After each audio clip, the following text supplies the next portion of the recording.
Good Saturday evening. Welcome to another edition of the Sideline Junkie Saturday Night Wrestlemanicas. It's me, it's the big guy KG, sitting in with none other than a cigar aficionado, the man that knows all about all the best combinations of libations, the Nubian Sumo. How you feeling tonight? Whoa. This has been an interesting week. Very interesting. As you can see, I'm in another part of the house. So y'all have seen three parts of my apartment since this show has happened. I'm sure over my shoulder here, you can see the green screen from the beginning of my career with Sideline Junkies. The desk will be over here. And now I'm in my TV watching sitting chair because somebody decided they wanted to do a live reaction show and I can't see my television from my desk. So here we are. And right now, as you know, as everybody knows, we're in the middle of the second hour of Collision. And we've already had some matches going on. It is now 9:25 p.m. And we will be coming up on the, I believe, the Thunder Rosa return match is coming up here next. And we'll have the main event coming up with Samoa Joe and the and Bullet Club Gold going up against FTR and CM Punk, who has already had a promo that started the show. Right now, they're going through the Forbidden Door lineup with Kenny Omega going up against Will Ospreay. MJF has accepted the challenge from Hiroshi Tanahashi for the AEW World Championship during Forbidden Door. And also, Sonata put out an open challenge for the IWGP World Heavyweight Championship, of which Jungle Boy Jack Perry has accepted. So, the six man's coming up next. So I guess Thunder Rosa won't be making her appearance tonight. I thought that would be a match that would be happening tonight. But I'm sorry. I've just taken over. I'm sorry. Look, I'm good with that. You know, we don't have no problem. You know, okay. When you and I get on here, I like to use this phrase. We like Isaiah Thomas and Joe Dumas. We can alternate handling the ball. The thing is, you're not going to be able to stop us no matter who's doing it. So we good. Okay. But while we in commercial break, though, I wanted to say that the Nubian Sumo is powered by the Los Calaveras 2019. I've also pulled out the 20 in case the show goes a little long. And thanks to my boy Mr. Will Thompson, a.k.a. Big Raj, a.k.a. the Big Chief Daddy, Shawty Youngin. It's that time again, folks. As it is every year, the new Blood Oath Pack 9 has arrived. And as you can see, me and Mr. Thompson have already had a little taste test, a little tasting. And believe me when I say, out of all the packs 1 through 8 that have come out, this one, I believe, is probably the best one. They've really outdone themselves on this one, ladies and gentlemen. I mean, it's finished. Now, as we know, every year, the Blood Oath is finished in a different cask every year. This year, they finished in an Oloroso sherry cask. Oh, let me get you back in there. Let me get that back up in there.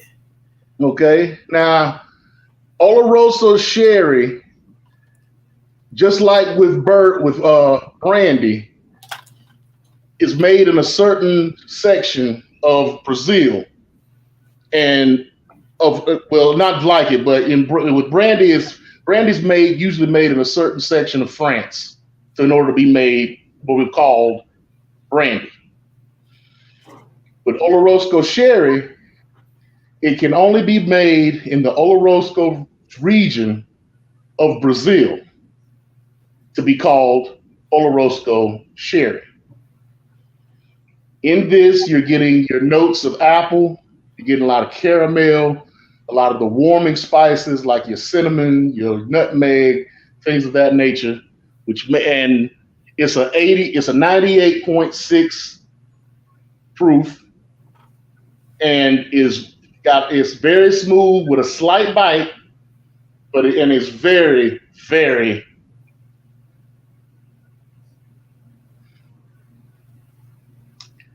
delicioso. That's what I was going to ask. Is it a smooth taste going down? Oh, yes. Very, very smooth. Like I said, a slight burn to let you know that it's still a whiskey, it's still a bourbon, but very beautiful. Beautiful. Now, see, so I don't have anything as good as that. Like, I mean, I'm on Little Rock Creek Cola from the carryout, so just something, it's a little something different. I got that going along with the water. I ain't called like Blue. I ain't that close. Well, hey, it ain't hard. It ain't hard. It ain't hard to get. It ain't hard to get educated now. So and that's why I always ask, because we talked about it last week. It's not I'm not gonna say this is a rich man's game, but you got to be an aficionado. You can't just be picking up stuff. The boss BJ, I was talking to him. I gotta remember what cigar he said he picked up. He said he went and picked up a cigar. He just wanted to try it. He said, man, it tastes like dog shit wrapped in a burnt tree bark. He said, I don't know what the hell's wrong with this cigar, but he found him two more that he really liked. I can probably even tell you what it is, but I'm not going to mention that cigar on this broadcast. Just by that description, I could probably tell you what cigar that was. But yeah, I don't like that cigar either. Let me tell you something. Cigars are an acquired taste. I will say that. Now, I've never smoked on the level of you, Delonte, BJ. I've never smoked on y'all level.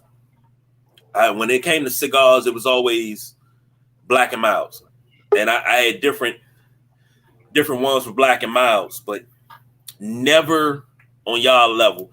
And we joined by the man,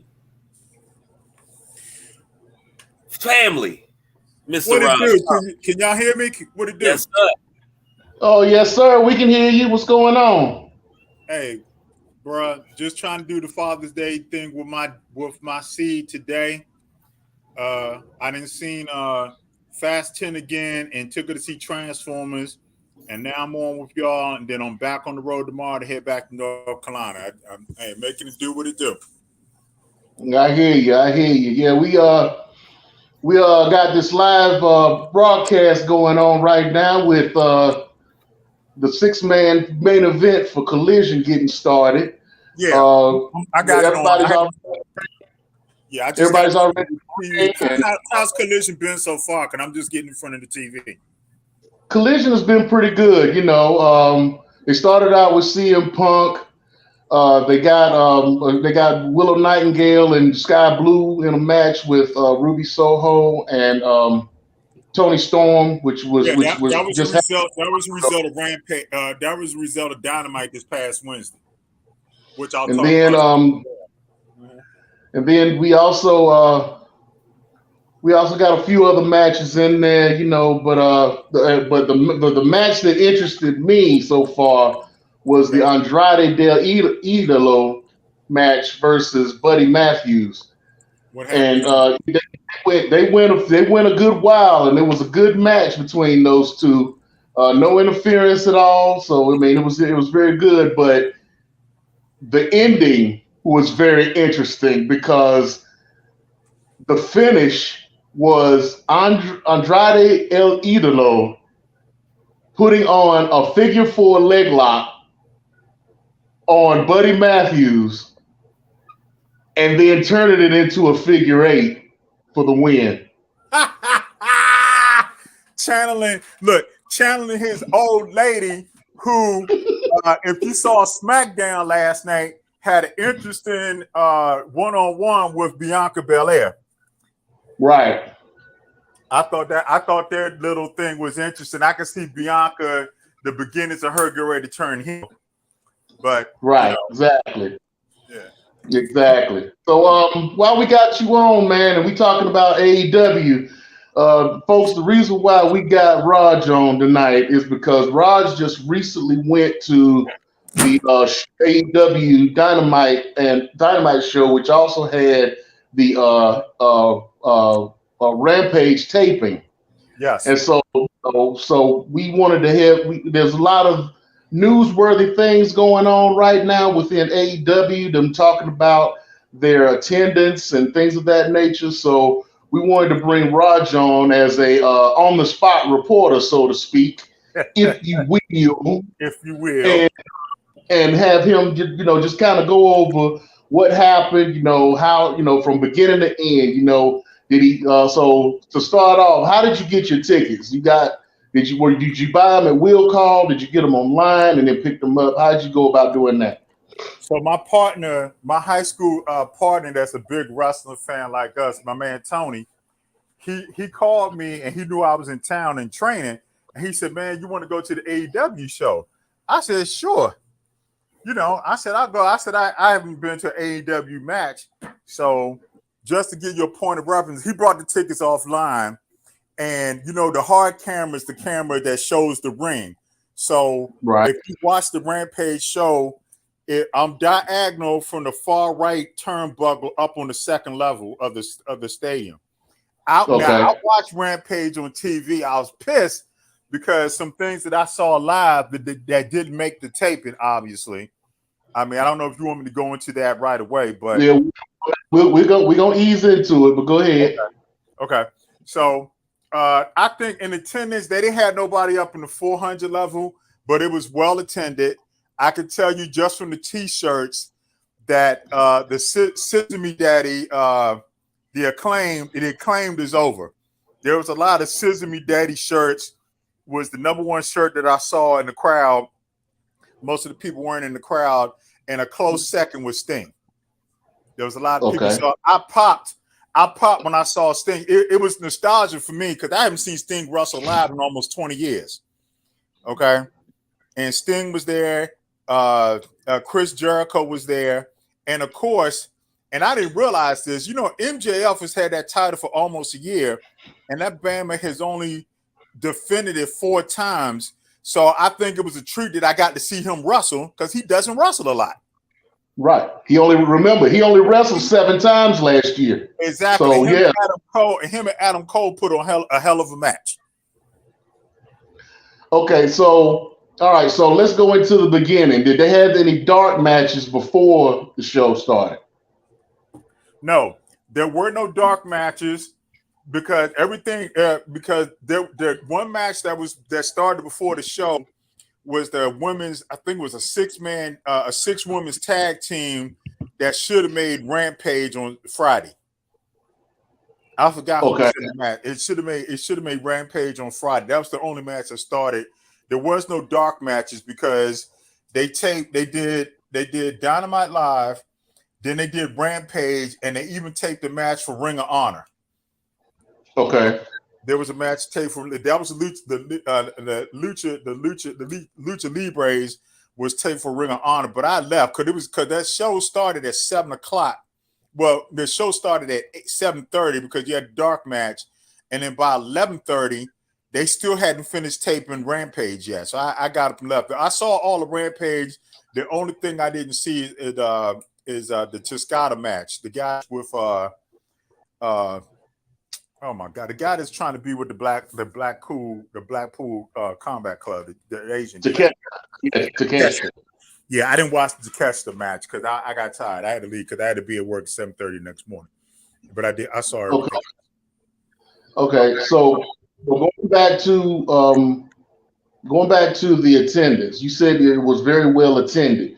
Now, there's been a lot of rumor, speculation, innuendo, whatever you want to call it, online where they've been talking about the attendance of AEW and how, there's been a lot of empty seats. Now, you said they didn't fill up the 400 section, which right.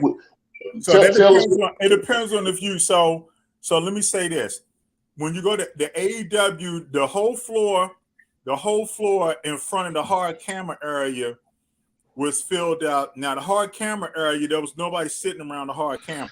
I would say that. But all okay.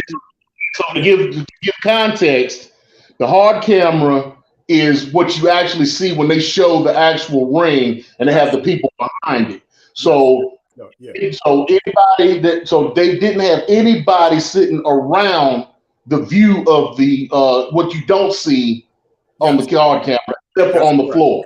That's correct. Okay, so they have that usually sitting pretty high, maybe in the club area or whatever. That wasn't in the club area. That was down in the 100, in the middle of the 100 section. That wasn't in the okay, so all right, I got you. So when you say the 400 area, that would be pretty much above what we usually see. Yes. On the hard camera. Right. So the hard camera is going to always show you the 100 level. They might show you the next level up, but it's very rare because it's so dark. You ain't gonna be. That's where I was sitting, the next level above the 100 area. I thought I would have made TV, but we'll get when you get to the Moxley, when you get to the Blackpool Combat Club match in the Elite match, I'll talk more about that or where I thought, because a lot of that was cut out. But I'll tell you what was cut out when we get to that.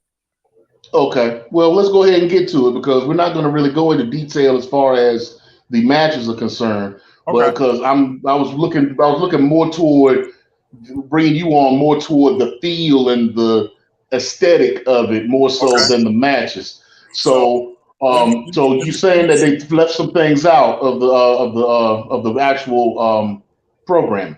Okay. So let me backtrack to Adam Cole and MJF. Everybody was into that match. You had the Adam Cole, MJF, Adam Cole, MJF. So MJF has his followers. Okay. I want to tell you, it was like a split crowd for them two. When Toni Storm fought what is her name? Sky Blue or whatever her name is. Okay. That was a good match. Of course, Ruby Soho was out there and they tried to jump Sky Blue, but when they did the run in, Willow almost fell and busted her ass. So if you saw it on TV, that's why you only see her starting, and then they break away, and then you see her get into the ring because she almost bust her ass trying to get into the ring. She almost pulled a Titus O'Neil. Whoa! Wow! Yeah, she top heavy, and she was going too fast. But she caught herself when she got to the bottom of the ramp. But she was so excited, so excited to get out there, she almost missed the cue and fell flat on her face. And I guess that's why they cut that part out. Now, but you saw it on TV, and y'all know this. Normally, when Moxley and the Blackpool Combat Club come out, they normally show them coming out the back, coming down the side of the ring, and then show him talking to the crowd, throwing his water bottle, and they'll follow the camera, and then you see them get into the ring. If you notice, this particular week, they cut that short. You see them coming out, and then the camera, I think they went to commercial break, and when they came back, it was in the ring. Right. Okay, and then they cut away, and then you saw the Elite, and then they came in with their song. But a lot of that, they probably cut that John Moxley stuff coming in because I thought because John Moxley did a spot when he came in where he got into the crowd and got on the railing and soaked in all the adulation, which you didn't see. But because of what happened at the end of that match with Will Ospreay, that's probably why all of that got cut out. For timing.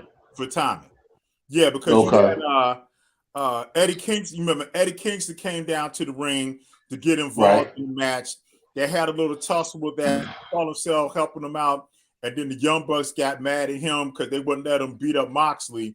And then that's when Will Ospreay snuck in there and beat up Kenny Omega. So they probably took out the entrance of the Elite and the Blackpool Combat Club to fit that in there so everybody could see that part. Okay. So as far as the transition between Dynamite and Rampage, how much time did they do any ring changes? How much time elapsed between the ending of Dynamite and the beginning of the Rampage taping? It took about 15 minutes. The only thing they had to do, the DraftKings ring match stayed, but the only thing that they changed was the surrounding of the ring. Because remember, the ring skirt. Yeah, the ring skirt. That's the only thing that changed with the ring skirt, and they reinforced the ring again. Because remember, the ring skirt, I think, if I'm not mistaken, Dynamite comes on TBS. So the ring skirt it says TBS for Dynamite, and then they had to take the ring skirt down and put the ring skirt back up for TNT. Okay. For Dynamite. Okay. I mean for Rampage. For Rampage, right. Okay. Yeah. And then they did all of the matches, and you said you got there up until the Takeshita match, which, if I'm not mistaken, was the main event for Rampage. That was the main event at Rampage, and I left. That match started at 11:45. Okay. And where did the Ring of Honor match fall in? After that. That had to be after that. I never saw the Lucha Libres. I never saw that. So the Takeshita match started at 11:45, and I think he won. And then after that, they had the Lucha Libre match that they was taping from Ring of Honor.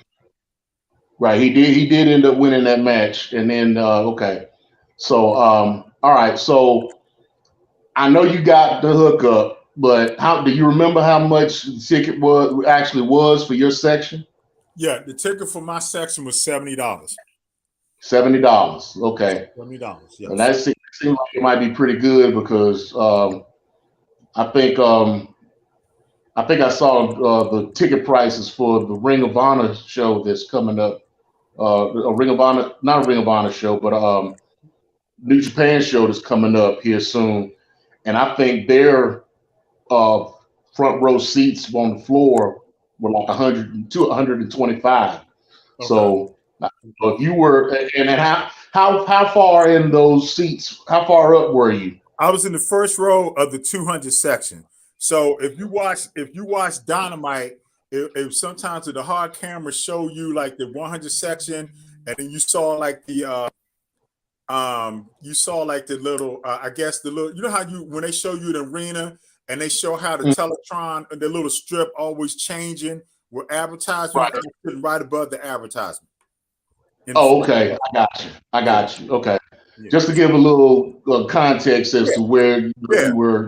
I had decent seats for $70. That wasn't bad. They were decent seats. Yeah, I saw the picture that you put in our group page, and you know you did a pretty decent seat. Yeah. You know, you got where he was. You could actually see the ring. You could see the full ramp where kind of coming from his right hand side. Right. You know, you could see the full stage. So I mean, and you could see. And he was like you said, he was on the corner, so you could actually see all four sides of the ring from where he was sitting. Yes. And as high as he was sitting, you could get a clear view of everything that was going on. So yeah, he had a real decent seat. So yeah, okay. Well, and again, $70 to some people might be a lot, but it was worth it to me just to see MJF because MJF don't wrestle that often, and I ain't never seen Adam Cole wrestle. Then again, I got to see Sting, even though Sting and Chris Jericho didn't wrestle, I got to see them two again because, you know, hey, they go way back. I've seen them plenty of times back in the day. So it was good to see them. And I got to see Keith Lee and them in an 8-man match. You know, Keith Lee actually Sting did wrestle. I'm sorry. He did wrestle, but he didn't take a whole lot of bumps in that 8-man tag team because I forgot him. What's your boy? Coffin Drop. What's his name? Darby Allin. Darby Allin. Yeah. Yeah. They fought against the mobile embassy. So yeah. Okay, well, you got another show that you about to hit here soon, don't you, there, bro? Yes, sir. The plan is, and after watching SmackDown last night, I just can't wait to see where this Usos versus Roman Reigns and Sequoia is going to go. But SmackDown is going to be in Raleigh, July 14th, Friday, July 14th, and I'm taking my uncle. Me and my uncle used to go to the Cap Center. I'm gonna mark the Cap Center, which isn't there anymore. It's now the new PG County Hospital. But when the Cap Center was up back in the 80s, I used to go, rest in peace. I used to go to watch the Iron Sheik and Sergeant Slaughter in the boot camp match. I'm telling my age right now, KG. That's how far back I go. Okay. But hey, KG, we were born 2 weeks apart. So this is my twin. I got sumo. I got the Nubian sumo by 2 weeks. Yeah, his old ass. Man, fuck you. Oh, I'm sorry.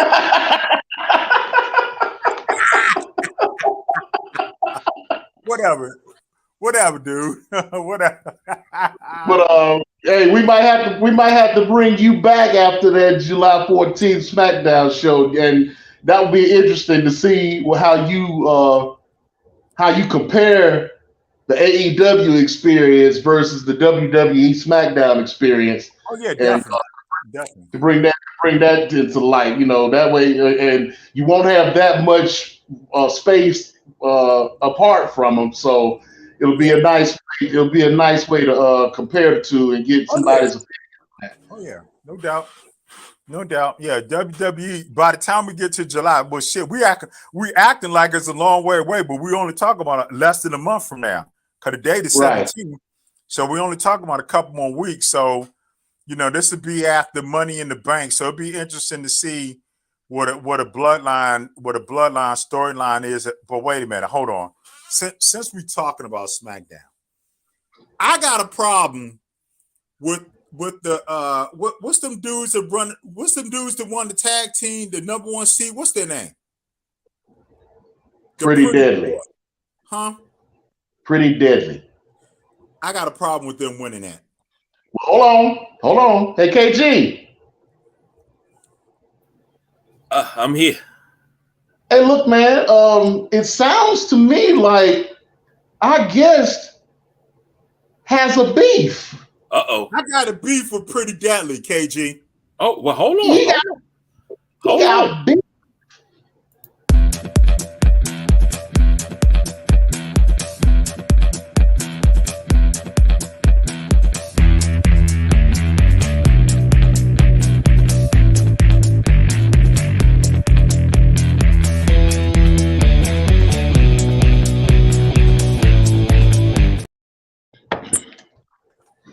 Figure I give you the full experience there, brother. This is Raj got beef. Raj got beef. First of all, let me put a disclaimer out here. I have nothing against the LBGT community. Okay, but these two Bamas got no business getting that title shot. Then how the hell Hit Row get in for 5 seconds and get a super kick and get pinned? Really? You was building them up. I thought you was going to give them a program. Okay, what is the WWE thinking? Nobody wants to see Pretty Deadly in a damn tag match, in a much less a championship match. They haven't done anything. Well, I'm gonna have to go. Okay, KG, I'm gonna have to take this back to the old days. We're gonna have to do a 60 minutes point counterpoint.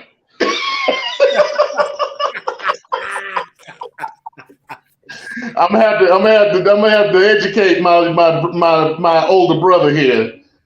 Educate me, please, because I don't agree with it. Okay. First of all, I kind of agree with you when it comes to Hit Row. Because ever since that botch from Top Dollar going over the top rope and botching that dive, Right. they have gotten no respect whatsoever. Nice. Okay, ever since they came back. Right. But now I don't know if anybody noticed, but at the bottom during that match on the bottom third, there was the order of the match. It was a gauntlet match.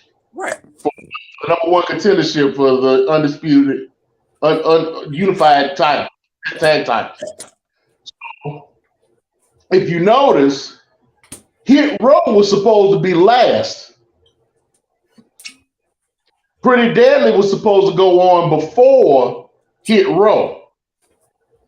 But they switched it and put Hit Row in as soon as they got done with the Andersons. As soon as they got done with Lucha, the Latino World Order. LWO. Right. Right. And they made short work of them. Now, they probably did that for time because those first three matches went pretty long. So they probably did that for time, and being that they were the lesser than of all of them. Right. And they been getting the real push, then they just told them, okay, go in there and take a bro kick and get out the ring. Hurry up. Because you notice Pretty Deadly came in, they halted everything, let Sheamus and old boy get a rest up, and they went to commercial. Right. So, like I said, they probably did that for time. Now, going back to Pretty Deadly, you have to realize the reason why Pretty Deadly is in the main roster. They started out in NXT UK. They won the tag titles in NXT UK twice. They go over to NXT and come over here to the States, get the NXT, win the tag titles twice, and then unify the NXT UK and the NXT Tag Team Championships. Oh, I didn't know that. Okay. Yeah, those for their gimmick, which it's a gimmick that's older than time. I mean, they're not necessarily doing the Adrian Adonis type thing. They are doing the little androgynous kind of gimmick that has gone over on many occasions. I don't think they even call it androgynous anymore. What is it? What's the word I'm looking for? Metrosexual. Right. Is what they're doing. Wait. In order to be a metrosexual, you got to care about your appearance. That's what a metrosexual is. That's what they do, though. I mean, they're blonde, they're in shape. They always talking about putting stuff in their hair, and they always talk about skin care and all this stuff. They're pretty. Yeah. They're pretty boys. Yeah. They're pretty boys. I mean, how can I explain them to those that don't know who Pretty Deadly is? They would be a cross between, and I'm trying to think of the second half of this comparison. It'd be okay. So they would be. They're almost like a Shawn Michaels. Even like a 2020s version, a Generation Z version of Shawn Michaels. Wait a minute. Shawn Michaels chased women. I'm sorry. Shawn Michaels didn't. You don't know if they chase women or not. You don't know that. They've never been around any females like that during their time at WWE. You don't know if that's the case or not. You can't say that. Shawn Michaels didn't. You didn't think Shawn Michaels. You didn't question Shawn Michaels' sexuality, though. True. But like I said, they are a. That's why I said that they're a 2020 Gen Z version of Shawn Michaels. Because right now, you got, and I ain't trying to start nothing. So don't. You can write all you want to. You can write us in. You can write in, call in, whatever you want to do. But I ain't trying to start nothing. But you got a lot of confusion going on these days, to where folks can say they are whatever they feel like they want to be, but I get it. I mean they fit the time. They fit the time. They fit this current atmosphere, this current condition, and they over. They are definitely over. I mean, same thing with Grayson Waller. Grayson Waller is one of those Gen Zs, and thinks they deserve everything, and they're entitled and all this and that. So I mean, you're leaning toward a lot of characters that have those characteristics. So they fit right in that with that. One thing I wanted to say, I don't ever want to hear androgynous used in this generation, because that's a disrespect to the folks that were androgynous in the 80s. Because I think Charlie Murphy said it best. Androgynous, the motherfucker that looked more like a bitch got the most women. It's not that case in this generation. Right. Because we talk about androgyny in the 80s, you got your Prince, your Michael Jackson, dudes out in LA wearing all that tight shit. They got all the women. So I don't think you can use that in this generation, which is why I switched from androgynous to metrosexual. That's the reason why I did that. What you described is the exact term. That's the exact definition of metrosexual. They care about how they look. Right. They do. They wear the long sleeve shirt tops with the crop coming up, with the crop stopping here, or even up here, up around their upper right between their pecs and their neck, where the neck ends, right up here. So I mean, and then they wear the tight tights, and the tall boots that go up to they go past their calves. So I mean, they care about their look. You always see them primping and all this and that. So I mean, they are metrosexuals. So I can see where there's a certain demographic that may not like them, but they're over. Yeah, and they're old heads like me. God damn it! I'm sorry about the cussing. I'm sorry. But I mean, they're over, and they're good. So I mean, it is what it is. You can't. Here's a question: how is it that they're over? And I've been saying this since we've been doing this show. They're over, but a wrestler like Sonny Kiss, who actually is a talented wrestler, can't even crack the starting lineup on TV. Is he too flamboyant for them? Yes. I like Sonny Kiss. I do too. I like Sonny Kiss. But I mean, you got those like Sonny Kiss, Nyla Rose, Giselle Shaw, those that have transitioned into what they feel they are, and there are those out there who don't appreciate or like that in their wrestling. So I mean, I can't make. I'm not going to make any inroads or make any arguments about that, because I like Sonny Kiss. I like Nyla Rose. I'm starting to like Giselle Shaw. I mean, because she's still kind of coming into her own. But and she's standing at this heel persona that she has right now that's going on. She's doing real well with it. So it's not to everybody's taste, but it's worth giving them a shot as far as I'm concerned. I'll take that.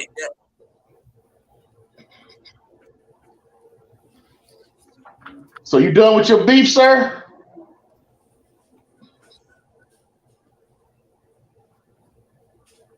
He ain't on mute, so I don't know what he might have stepped away. Okay.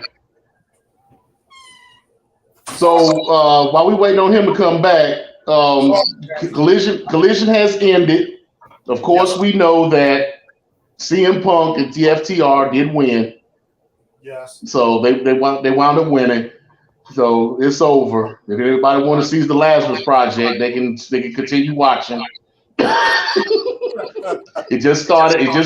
So you know.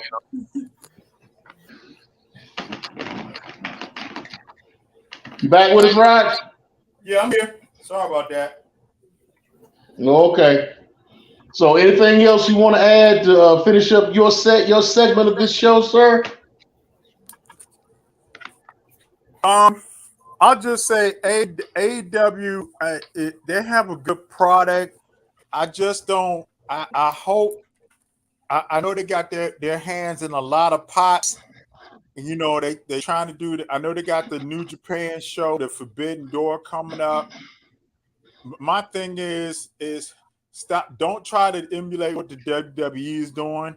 I think don't turn MJF into Roman Reigns. I guess is what I want done. Have him wrestle a little bit more than what he's doing now. Don't turn him to Roman Reigns. You know.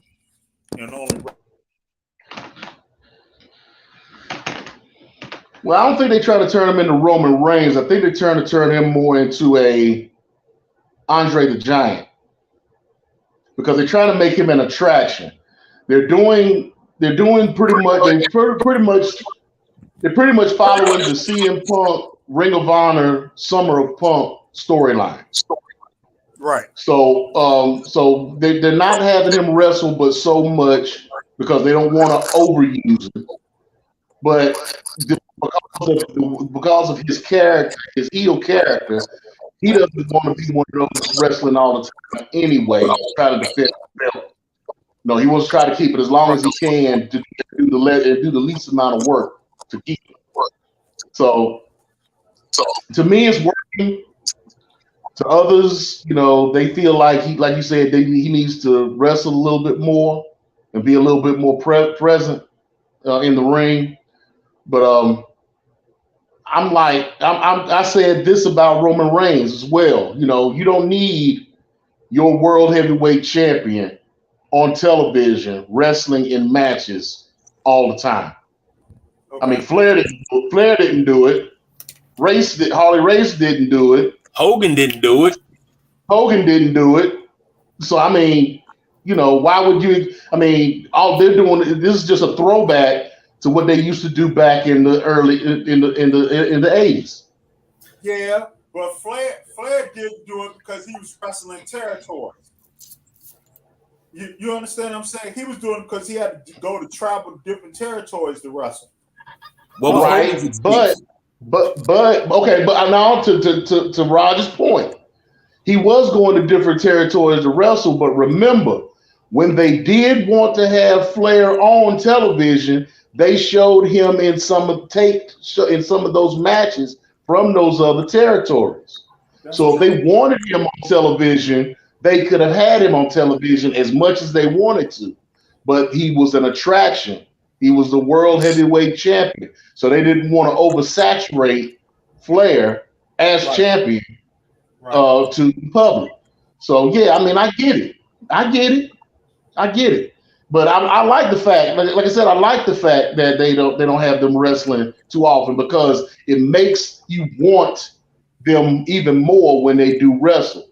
It makes the championship special because they're not wrestling all the time. Like Seth Rollins. Seth Rollins has only had that belt a week. And how many times has he defended that belt? Twice. It's three. Twice or three times. Yep. He's defended it twice, and he's about to defend it on Tuesday against Braun Breaker on NXT television. Right. So what you're saying is you don't agree with that? I agree with it only because it's what the people want, and right. WWE is listening to the people. Right. I mean, what are they calling that belt right now? Isn't it called the WWE Championship? It's the WWE World Heavyweight Championship, but what else are they calling it now? They're calling it the Workhorse Championship.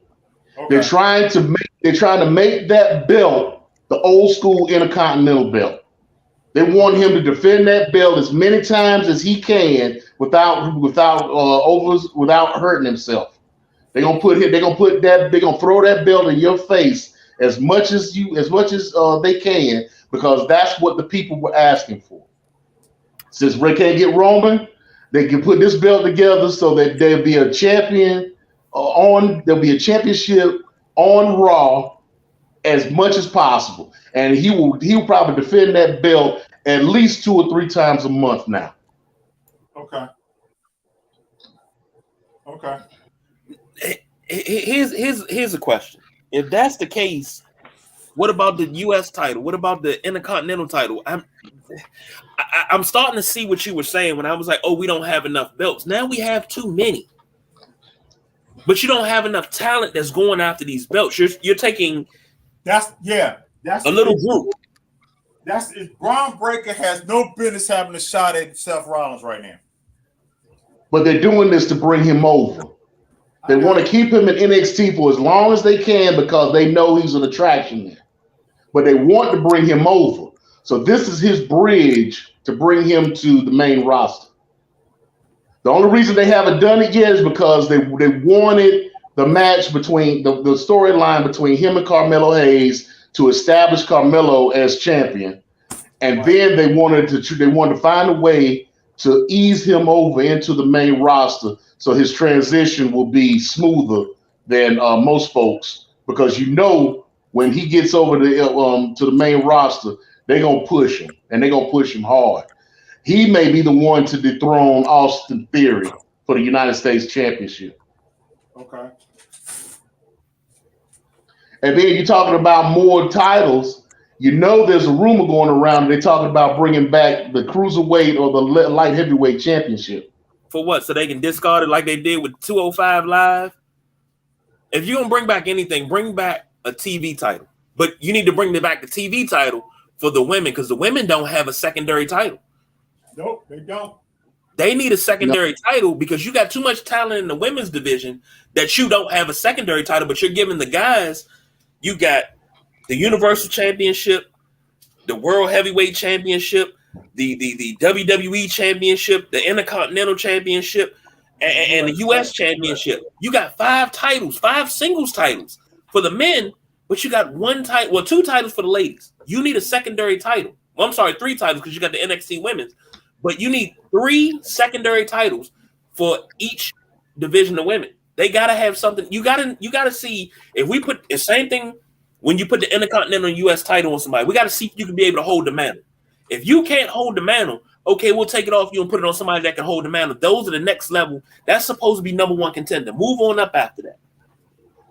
Well, they might be doing a secondary title for the women because that they're talking about unifying the NXT Women's Championship with the WWE Women's title, Women's Tag title. So what? Why? Why are we going backwards? Well, I said that from the beginning. I said there was no need to have an NXT Women's Championship. That championship should cover all 3 shows, all 3 brands. But they don't. Because there aren't enough women's tag teams in the tag team division as a whole. There aren't enough.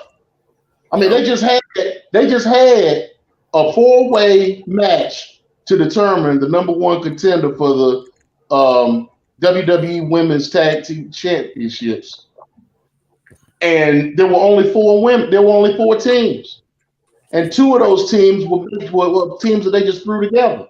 And see, I don't like that. I don't like when you throw teams together, because when you got chemistry, they always wind up breaking up the teams in the women's division that got chemistry.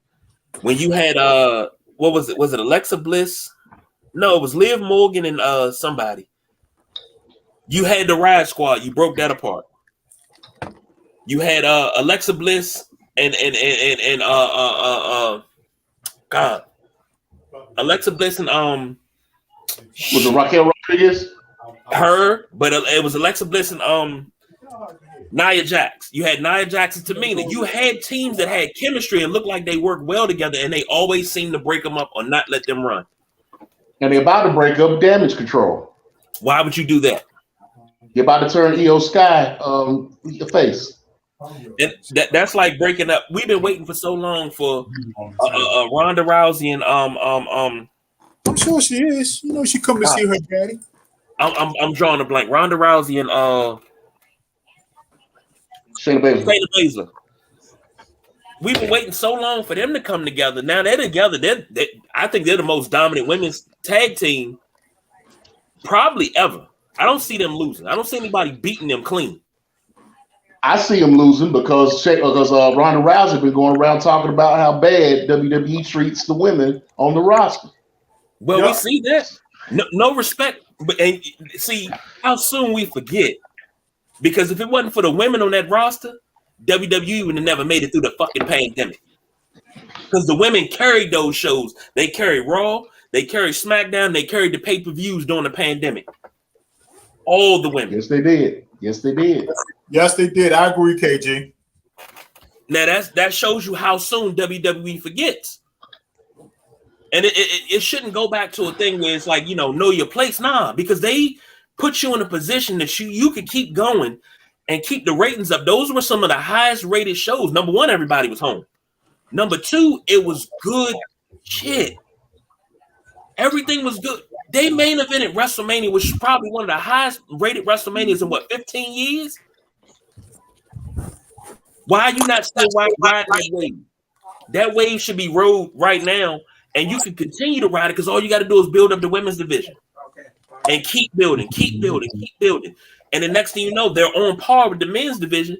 You got a solid product. Nobody's beating you. But that's why I sit here and I talk to y'all on Saturday nights, and I'm not running. I'm not up in the office because I'm too forward thinking, I guess. Well, we'll see how it goes because they're talking about some changes that's supposed to be made and with NXT and they're talking about some other things that they're talking about switching up. So we'll see what happens with WWE and how they end up dealing. Y'all smell that? Y'all smell it? I smell a cigar. What you smell? I smell big bullshit coming down a pipe. I just want to know that y'all smell it. You got to think about it. Vince is about to be, if Vince is not already in control, he's about to be back in control. Because when he gets in control and somebody's done something different than what he does, he goes and he unravels it all. He fucks it up. Yes, he does. Let me cook this. Let just cook. He goes and he unravels it, fucks it up. He old school. That's why. But this got Vince McMahon written all over it. I swear it does. It got Vince McMahon written all over it. This is not how we do it. Vince is probably one of the smartest men in the wrestling business because he down to the smallest minuscule thing, he's always thinking about it.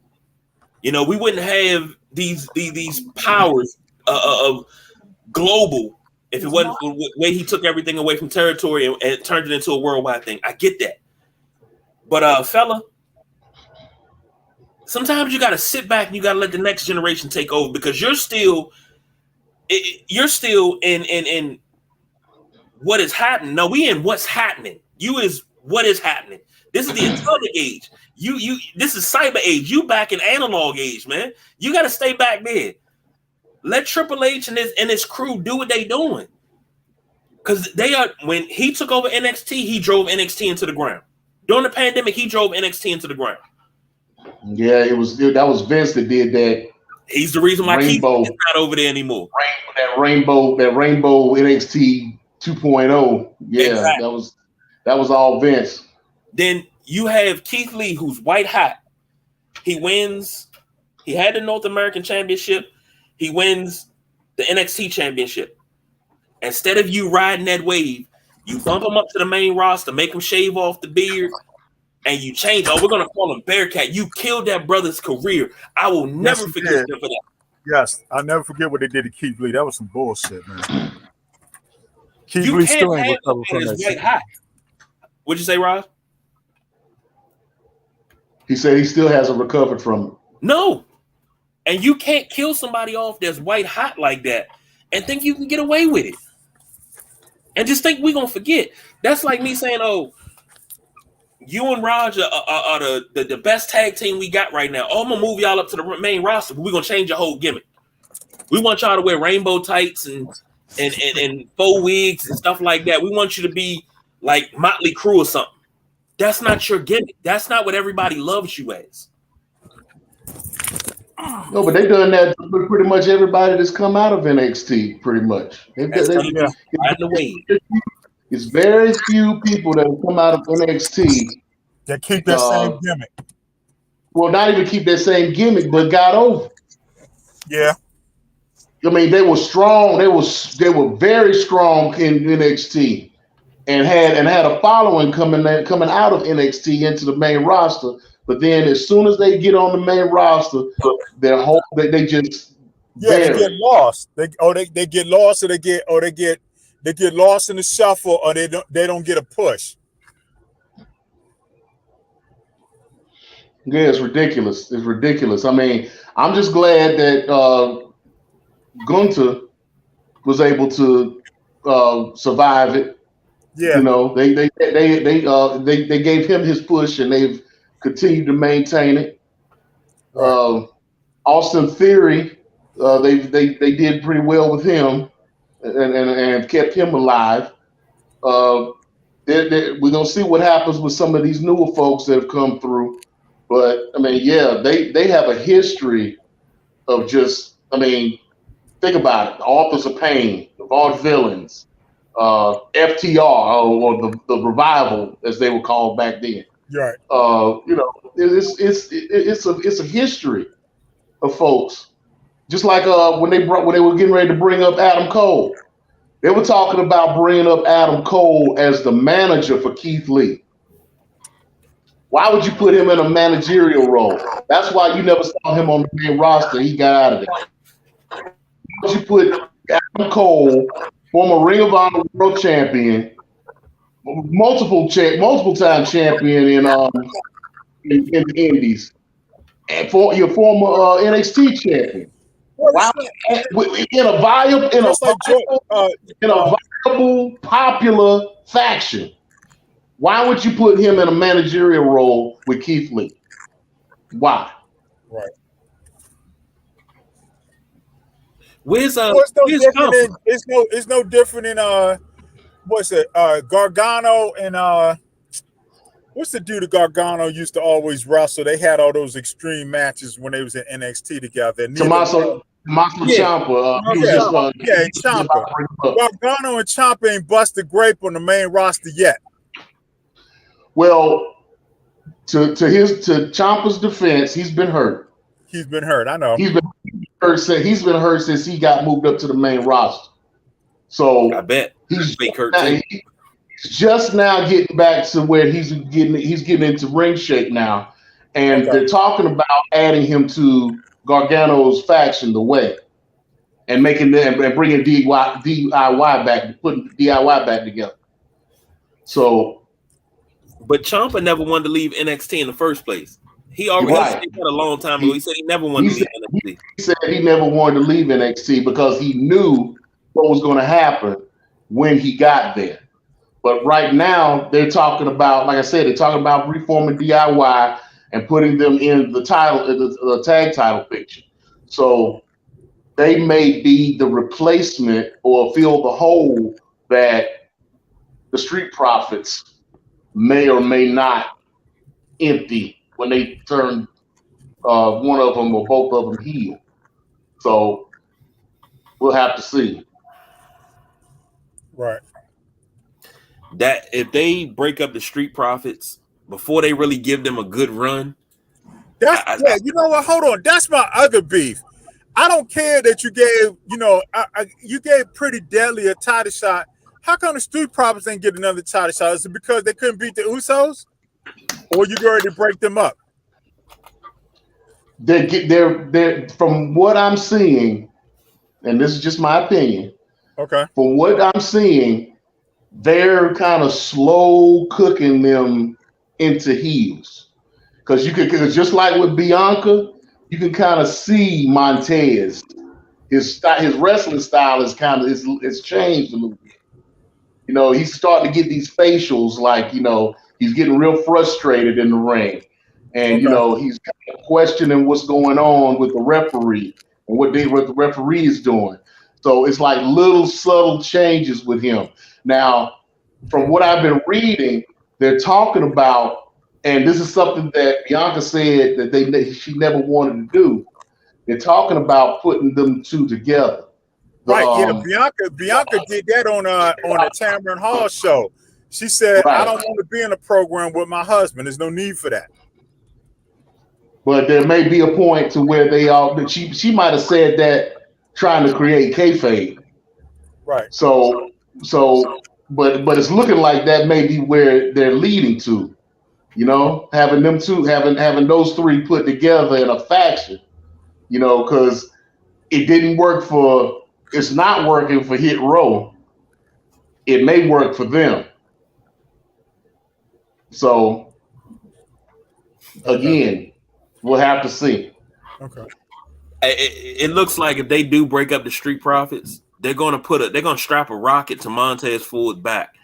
And I keep thinking, what's going to happen to Angelo Dawkins if they do that? Because they're going to bury him.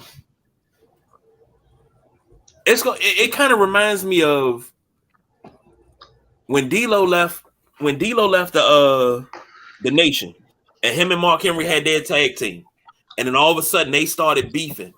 But D'Lo took off, and D'Lo Brown was probably one of the best European champions in the history of that belt. He was probably one of the best. He was the first Euro Intercontinental champion.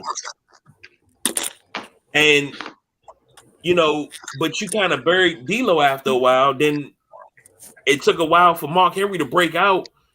And by the time it was time for him to break out, he was ready to get out of the business as an active wrestler. Like, I don't want to see that happen to nobody else. But it always happens to us, if you dig what I mean. It always happens to us like that. And I don't like it. I see Angelo Dawkins going under some type of management. Like, I see him maybe hooking up with MVP, or they bring in another manager or some mouthpiece for him, and just make him or give him a female. Give him a female to kind of be his girlfriend type situation, kind of like they did with Riddick Moss, with Madcap Moss, or Karrion Kross. Give him a female that's going to get in his ear and be like, you could be better, you could do this, you could do that. You've always been the one that has been the Marty Jannetty of the tag team. So now it's your time to shine. It's your time. You've always been better than Montez, but they don't let you get your shine. So now it's your time. That type thing. So yeah, it's either going to be them two together as heels, or they're going to break them up, and Angelo Dawkins is going to stay a face until it gets to the point where he's going to eventually turn heel himself. But they won't put them back together. All right, good. I got a bit y'all to do. Well, you did your part, brother, and we appreciate you being on. Most definitely. Okay. I appreciate y'all having me, and I'll get back with y'all after I do the SmackDown on the 14th.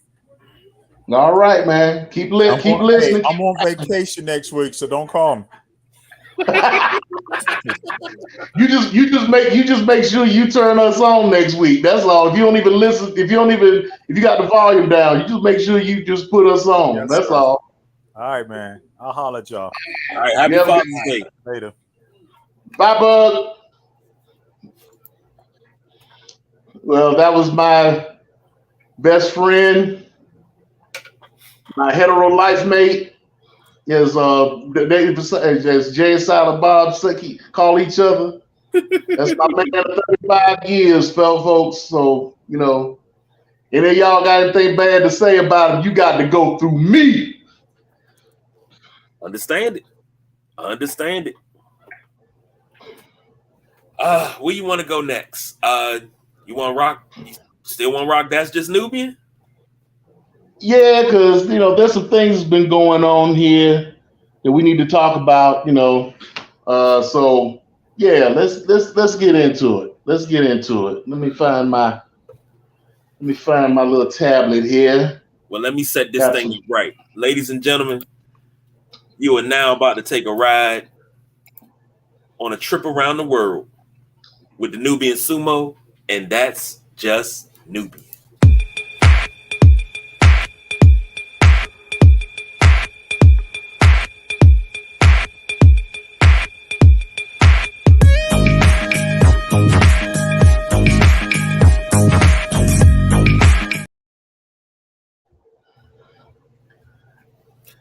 As much as I hate to give that motherfucker credit, I do like that damn music. I don't know where he got that from, but I do like that.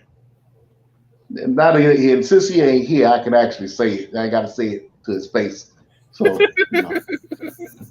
Hey, be lucky. He might show up. That's all I'm gonna say. I'm sure it's gonna be something on the lower third here in a minute. Him chiming in. But yeah, all right. So it's a lot of shows getting ready to come up. July is getting ready. The end of June and start of July is about to be hot with wrestling shows around the wrestling world. You got they recently announced on Ring of Honor that Death Before Dishonor will be going on in Trenton, New Jersey on July the 21st. They haven't started setting up their card yet, but usually Death Before Dishonor is kind of like their version of SummerSlam. It's one of their main shows, so you're gonna see a lot of shows going, a lot of different significant matches going on. I'm anticipating Samoa Joe versus Zack Sabre Jr. for the TV title, the IWGP, the New Japan World TV title, and the Ring of Honor World TV title. So I'm anticipating that. And I'm sure Claudio Castagnoli will be defending his Ring of Honor World Championship. Katsuyori Shibata will be defending the Pure Championship, as well as the Tag Team Champions will be defending their belts. So I'm sure that as that card comes along, I'll be letting you know about that. Impact Wrestling has a lot of shows coming up. They've already announced their Slammiversary show that's going on July the 15th. They've got some matches already announced on their card. One of them being for the Impact World Championship, Nick Aldis going up against their newly minted World Heavyweight Champion, Alex Shelley. Now, for those of you who didn't watch the last pay-per-view, Alex Shelley ended up beating Steve Macklin in the main event for the World Heavyweight Championship, and Chris Sabin ended up winning the X Division Championship from Trey Miguel. So you got the Motor City Machine Guns now holding the top two men's titles in Impact Wrestling.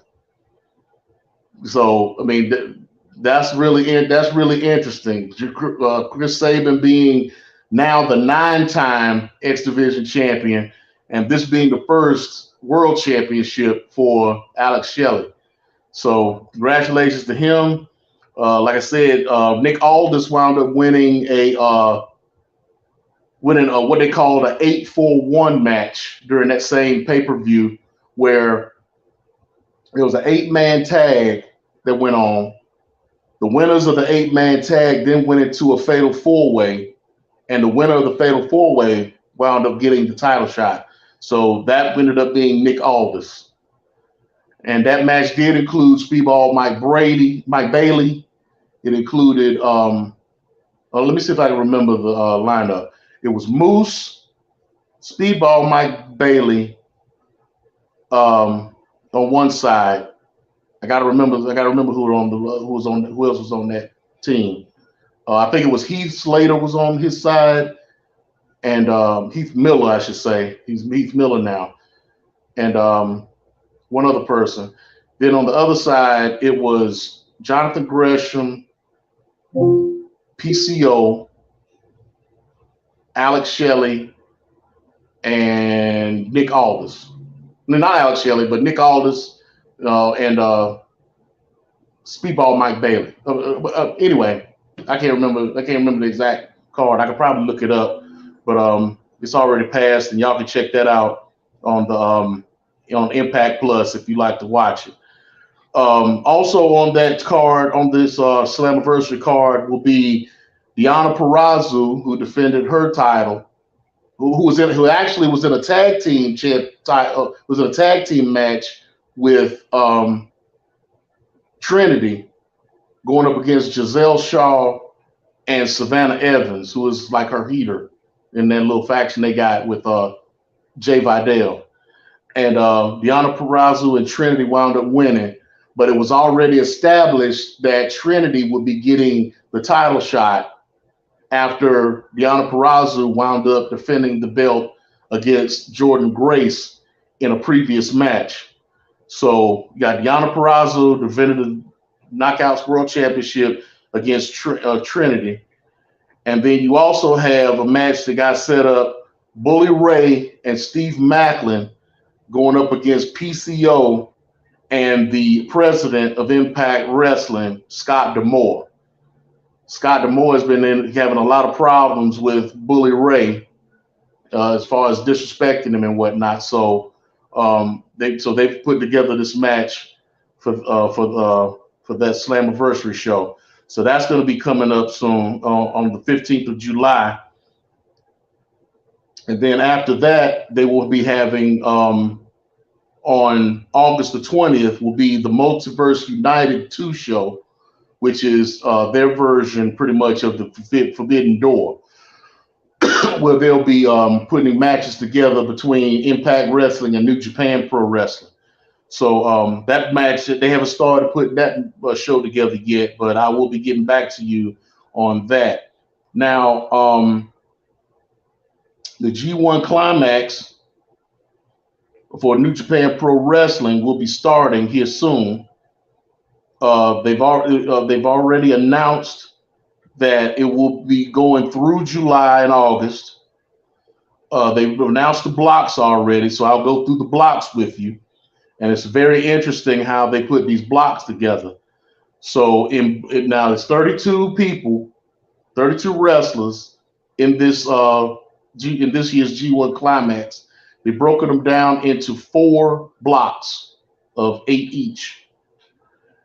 So at the end, toward the end, they're going to have block. It's going to be one block versus another block on one side, one block versus another block, and then the winners of those matches will end up wrestling each other to determine the G1 winner, who will be the #1 contender and in the main event of Wrestle Kingdom, which is their version of WrestleMania. So in block 1, you've got your World Heavyweight Champion, Sonata, Chase Owens from the Bullet Club. You got Hikuleo, and then everybody else in this block will be debuting.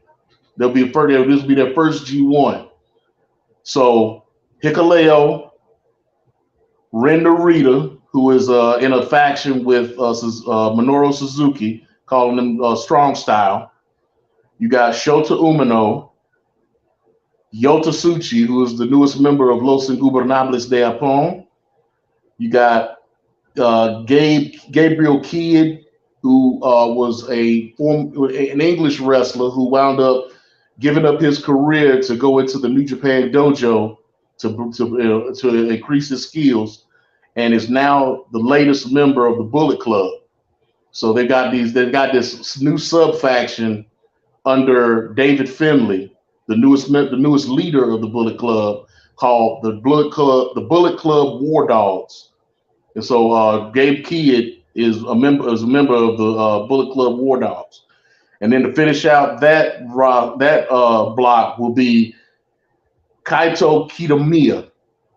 Kaito Kitamiya is a recently former GHC heavyweight champion, and it was the one that got into the beef with Kazuchika Okada with the kick to the face during one of Muda's last shows.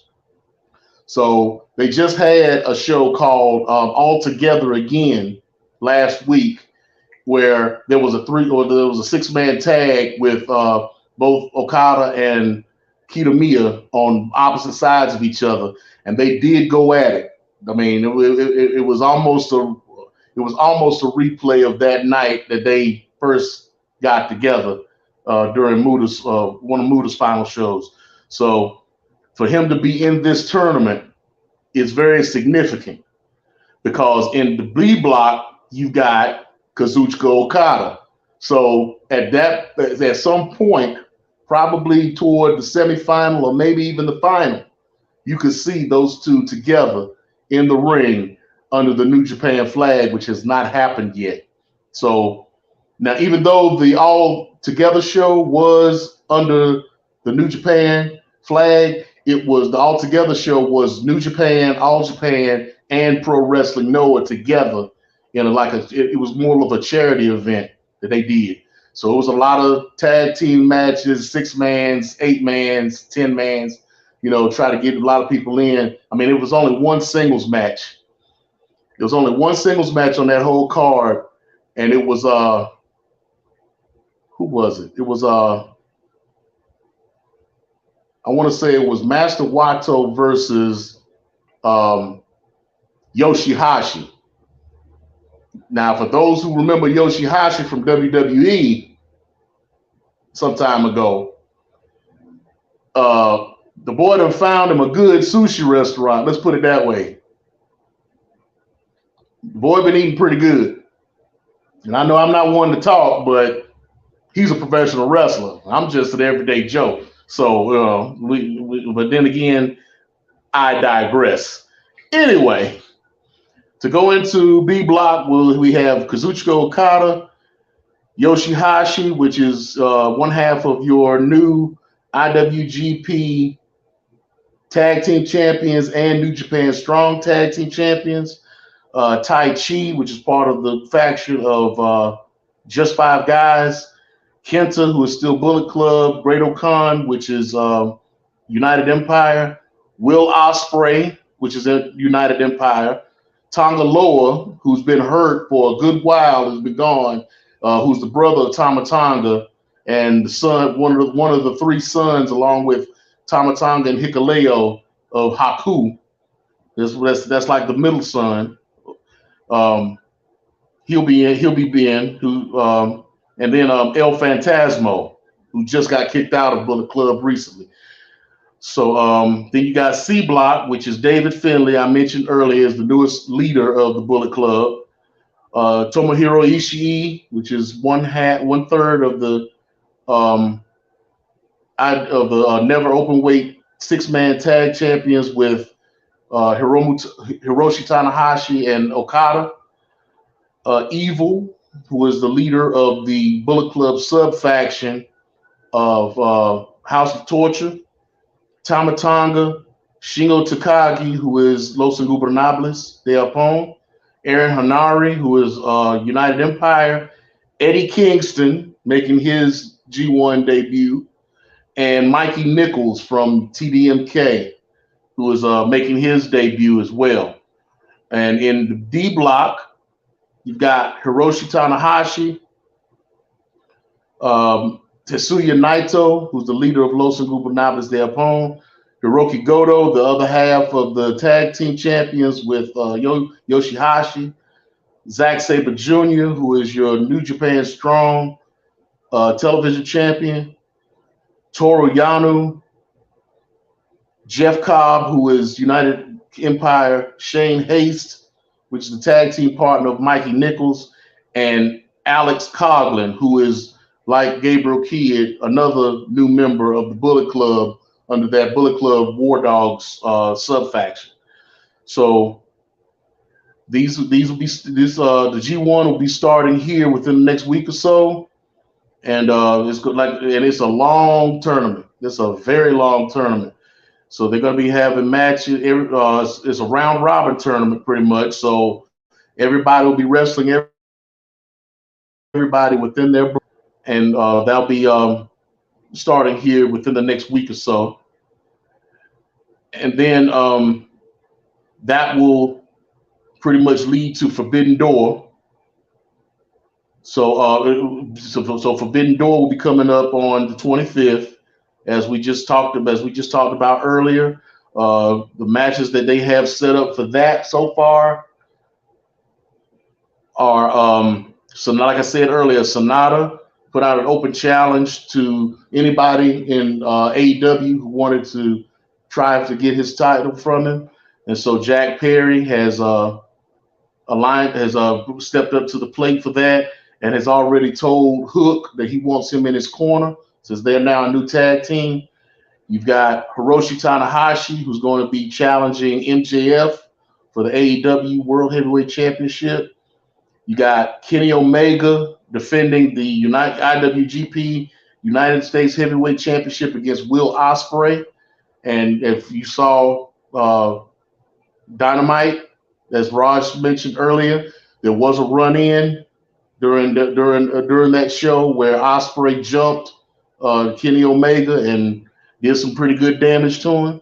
So plus the last time they were in the ring together, Kenny Omega left him pretty bloody and wound up having Will Ospreay out of commission for a good while. So this is like a revenge thing for him. He's like, I'm coming to get, not only get the belt, but to give me some get back. I got a receipt. He said he didn't say it, but I think he got I don't think he got just a regular receipt. I think he got one of them CVS receipts for him. That's what I was. He got a CVS receipt ready for Kenny Omega, so that's gonna be a good match. And then also you have Kazuchika Okada, who will be going up against Bryan Danielson. So that's pretty much, they're considering that a dream match. So looking forward to that open door. And then on July 4th and 5th, you have the New Japan Strong Independence Day card.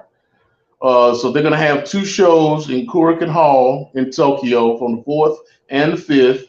On the 4th, they've already announced that hold on. I don't know why you skipped like that. Okay, so the IWGP Junior Heavyweight Tag Team Championship will be on the line with Francisco Akira and TJP from United Empire defending their championships against Clark Connors and Drilla Maloney, otherwise known as Dan Maloney. Both Clark Connors is another one of those Bullet Club War Dog guys that just joined Bullet Club recently, and Drilla Maloney was a member of United Empire, but the night that Akira and TJP wound up regaining the tag team championships, Drilla Maloney wound up turning on them and leaving the faction to join with the War Dogs. So we'll see how that goes.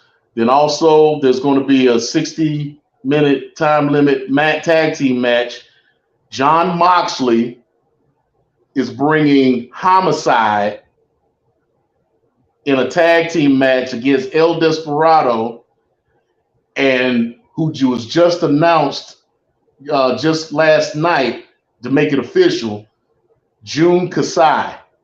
Now, Jun Kasai is a Japanese hardcore legend. I mean, he's pretty much the Mick Foley of Japan.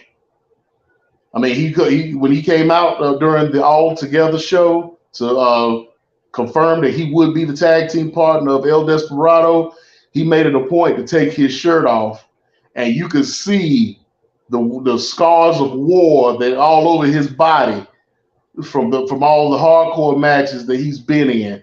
And then he got those gigs on his head, kind of like Abdullah the Butcher, but they go across instead of going down like he is.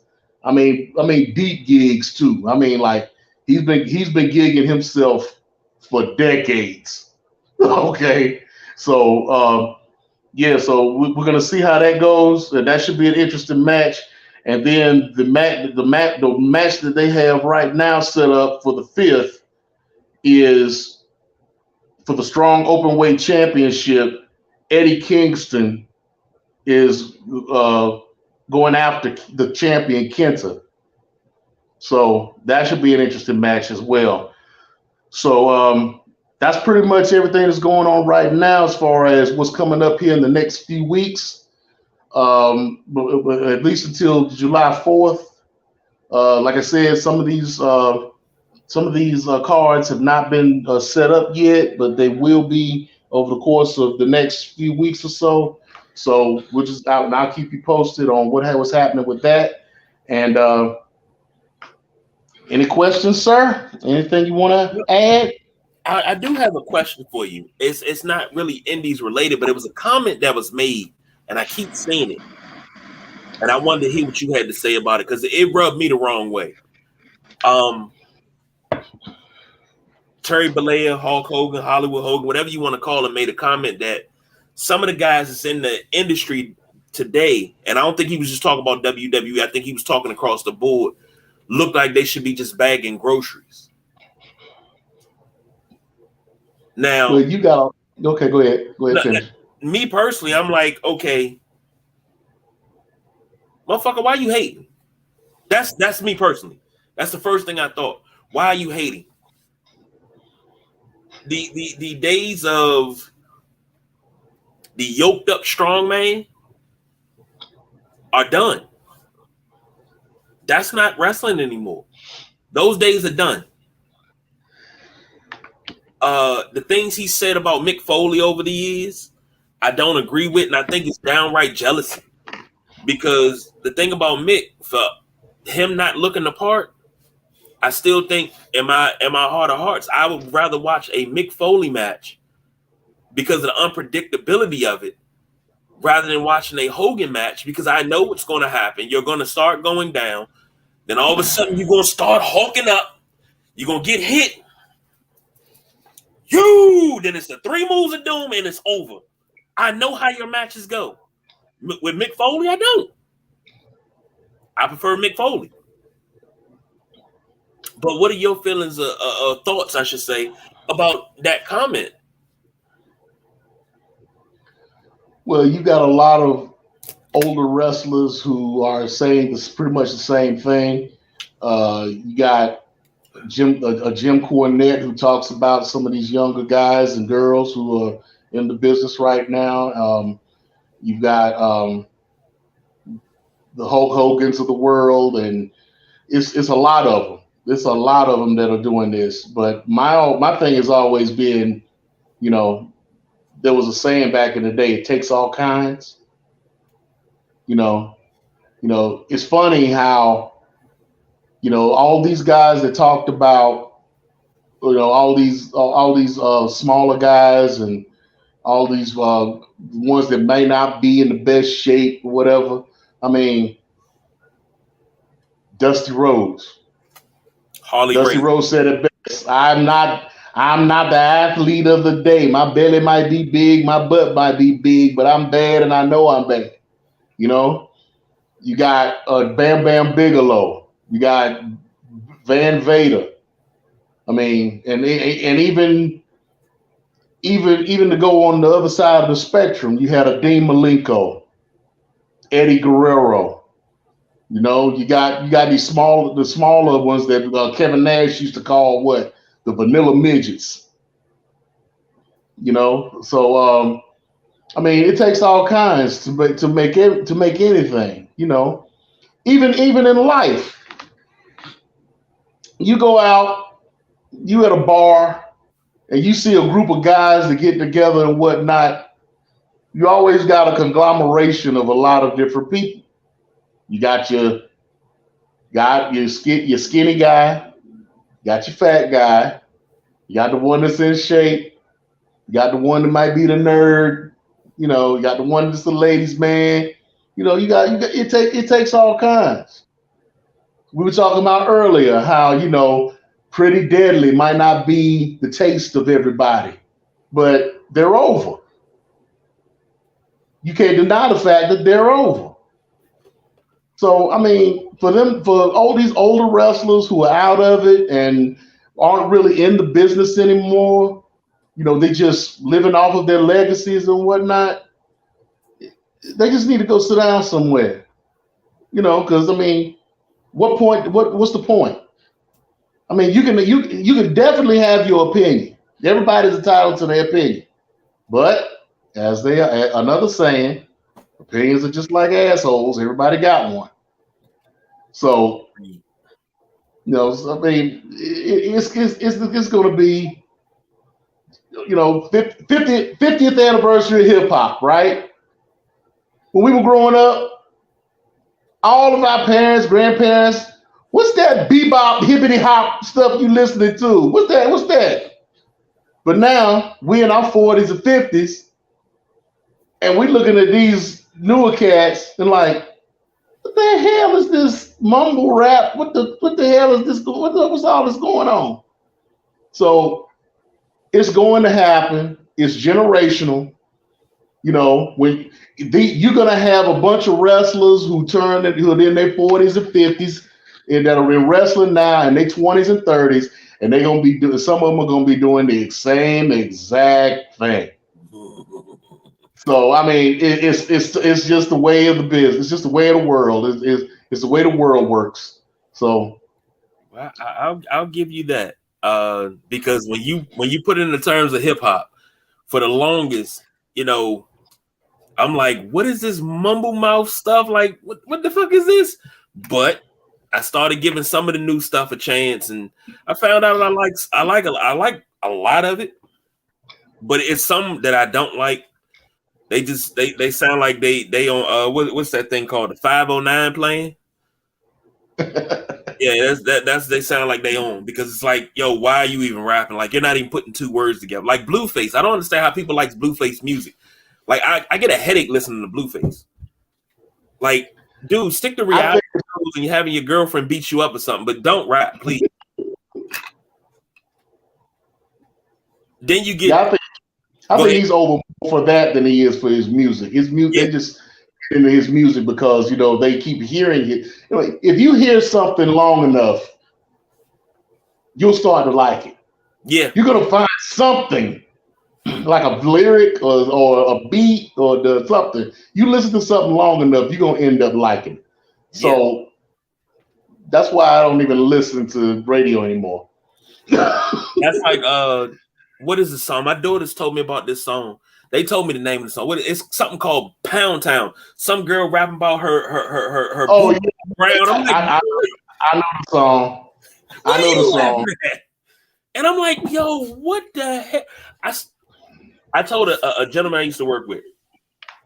I said, dude, you taking 50 years of hip hop and you telling me that Nicki Minaj is the greatest female MC of all time? He's like, yeah. I was like, have you never listened to Queen Latifah? You've never listened to MC Light? Oh man, them old bras can't rap. I said, you've never listened to JJ Fad? Like, dude, this is real music because they had substance behind it. Like, MC Light was putting dudes to shame when it was a game dominated by dudes, but she was putting dudes to shame. Oh yeah, just like that, just like Just like there was, anytime you got into an argument, it was either what was it? Biggie versus Tupac, Right. L versus Kumo D, Right. even Michael Jackson versus Prince. But the biggest arguments that I used to hear would be Queen Latifah versus MC Light. Mm. People would actually get. I actually saw a fight once of folks arguing about who was the better rapper, MC Light or Queen Latifah. Mm. Yeah. You got a lot of female rappers out there that like this new girl. What's her name? The light skinned one with the red curly hair and Ice Spice. yeah. Now there's a thing about her talking about, well, the only reason she got in was because she's light skinned. You know, she was never really in the game. She was just a TikToker that wound up getting to the right people. You know, she wound up hooking up with Drake, and then Drake tried to mess with her, and she wasn't giving it up, and then found out that she was already under contract, and he was trying to sign her. And I mean, it's you got a lot of folks out here. Somebody, I was watching Instagram Reels. You know, I don't know why, but I get into a deep rabbit hole when I start watching those Reels, man. I got to do something about that. Look, I think they got a rehab or something for, because I think we all need. Right? But whoever came up with that shit, I mean, that was some smart shit. But anyway, so I was watching one reel where I don't know the name of the show, but it's the guys, they always sit in a barber shop and everybody's sitting in the barber's chair, mm-hmm. and they just chopping it up or whatever. One guy was on there, said the new talent is no talent.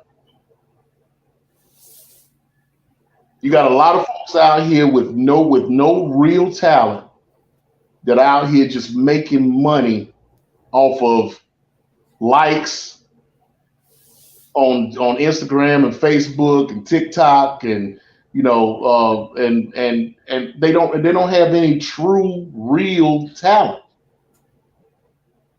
You know, if you put them in a microphone, if you put them in front of a microphone with nothing behind them, and they on the stage by themselves, they couldn't bust a grape. That's true. But you put them in a studio with all the reverb and what is it? The auto-tune and all that stuff. They're the greatest thing alive. You know, it's a couple local. Well, it's a couple local people, but it's one local chick. She Rico Nasty. I actually like her. And then you got. I had somebody tell me one time, "Oh man, you talk about Ice-T like he the greatest thing ever, man. That dude, he a fake gangster. He a police officer. What gangster play a police officer?" I said, "Dude, have you ever listened to Ice-T?" I said, "Man, well, all he do is talk about stuff that he ain't never did." I said, "This dude ran the rap game, was a pimp, and was making movies." I said, "What the blue fuck is wrong with you?" They did an interview with Ice-T. And they asked him how he got his role in Law and Order SVU. And he said they wanted him in there for his authenticity. And he almost turned it down because he was like, "I don't want to be no cop. What the fuck? Why would I want to play a cop?" He got a whole song called Cop Killer. Right. But he's the realest thing on that show. And how long has he been on that show? 23 years, going into 24. I think he started in 2000. And the thing is, the chemistry that he has with that whole entire cast. And I'm a big SVU fan. When him and Munch were partners, it was real, because what you saw from Munch which is Richard Belzer, the late great Richard Belzer. What you saw from him was real. When he talked about conspiracy theories, that was the real Richard Belzer. When Ice-T talked that street shit, that's the real Ice-T. When you saw Finn talk that street shit, that was Ice-T talking that street shit. People don't realize that. It was a dude that tweeted Ice-T and told him, "Oh man, what the hell did he say? Oh my God, I had to send the joint to BJ and I had to laugh about it because this dude really came out. He came out the side. He was talking out the side of his neck. Let's just put it that way. He said, "Boy, I'm telling you." He tweeted him this. "Boy, I'm telling you, you're not pulling up nowhere with your retired ass." So he responded and said, "Why pull up when I can have you brought to me in a trunk?" I said, "That's got to be the gangsta shit I've ever heard in my life. I don't have to pull up. I can have you delivered to me in a trunk. Right now.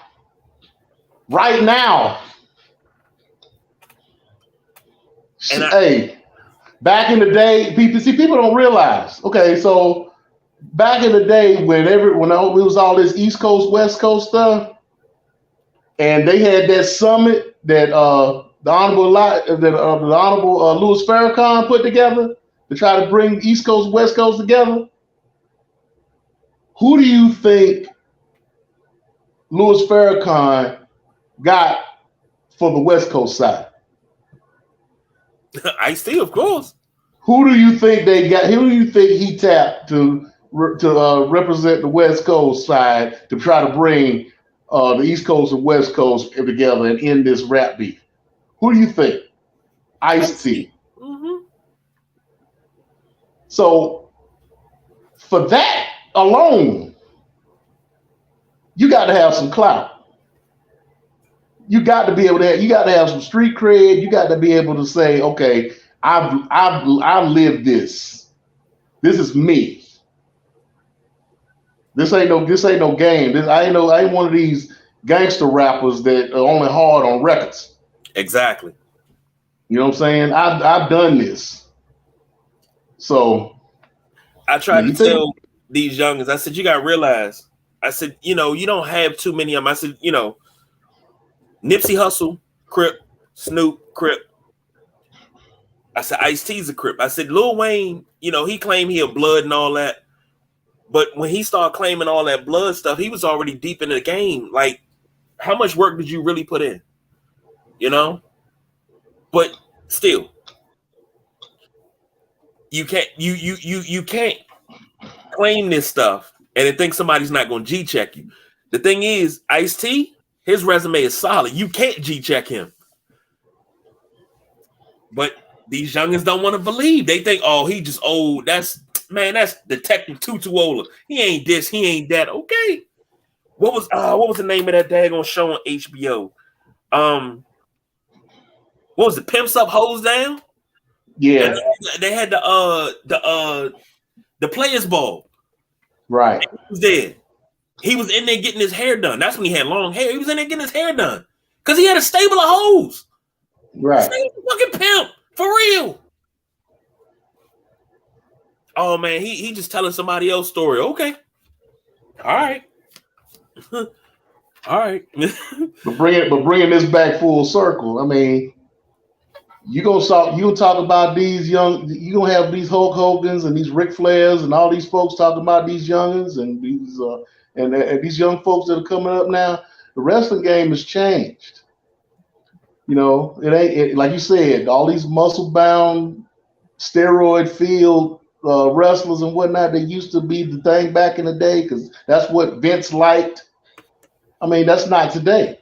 Nope. You ain't got kids that are going outside and drinking from the water hose and having to come back in when the street lights come on, that type thing. You ain't got that no more. You got a bunch of kids that are sitting around in their houses playing video games and may look out the window to see some daylight every now and again. So they gonna build up their bodies and whatnot for the aesthetic, for their gimmick. But I mean, you ain't gonna that's not what they're looking at. They're not looking at that like that. They're looking for the high spots. They're looking for the flips. They're looking for something that's going to make them viral, something that's going to get them 5 stars from Uncle Dave.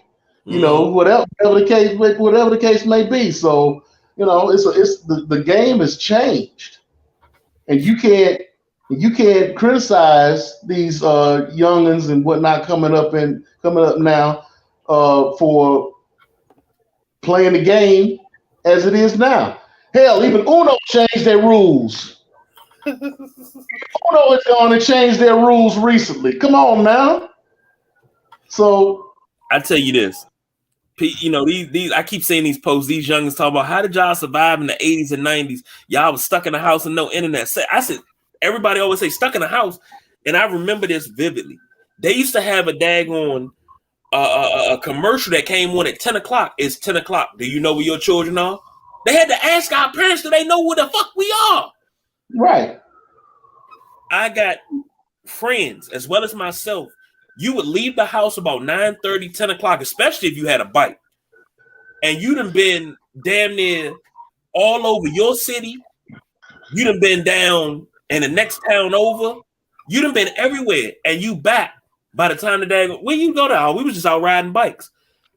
When I lived with my godmother, I was in Northeast. When I actually she let me ride my bike through DC. I think I rode my bike from Fort Todd Metro Station. For those that don't know, look it up on the map, please. Fort Todd Metro Station. I lived at the bottom of the hill. I rode my bike from there up the street to LaSalle. I crossed over the line and went into Maryland, rode my bike all the way up through. I'm just riding. I didn't think about nothing. I was just like, hell, I'm going to go riding. Let's roll. But nobody does that anymore. You know how many basketball courts are empty on days like today was a nice day, yesterday was a nice day, tomorrow's probably going to be a nice day. Basketball courts are empty. Gyms empty. You know, nobody's outside playing anymore. So times have definitely changed, and I guess we're going to get to a point where it's going to happen a lot more where you got the older generation talking shit about the younger generation. It's always going to happen. It's been happening since the beginning of time. You know, it's always going to happen. Every generation talks about the generation after them and tries to make comparisons, but you can't really do it. No, because times have changed. That's like I can say our generation because I'm closer to you than a lot of other people, but our generation, we did things differently. We operate differently because the way now you're slightly older, but I learned from your generation how to carry myself as a man. So See, I'm from the last generation that did not have internet.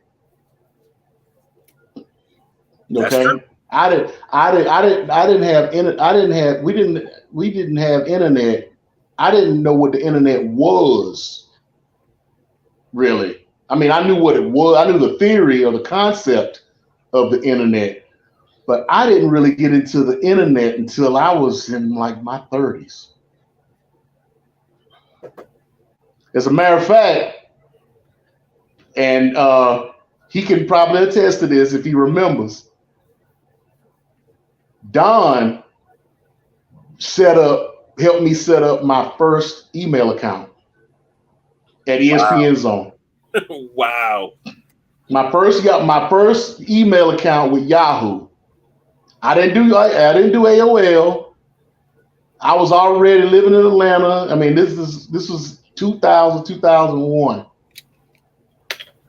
We were sitting in our office and we were talking about something, and he was like, he mentioned we were talking about the internet, and he was asking me if I had an email address. And I was like, nah, I ain't got no email address. He was like, we about to set you up one. So Nubian Sumo 1 at yahoo.com was created by the people's choice, Don Rodriguez. Oh shit.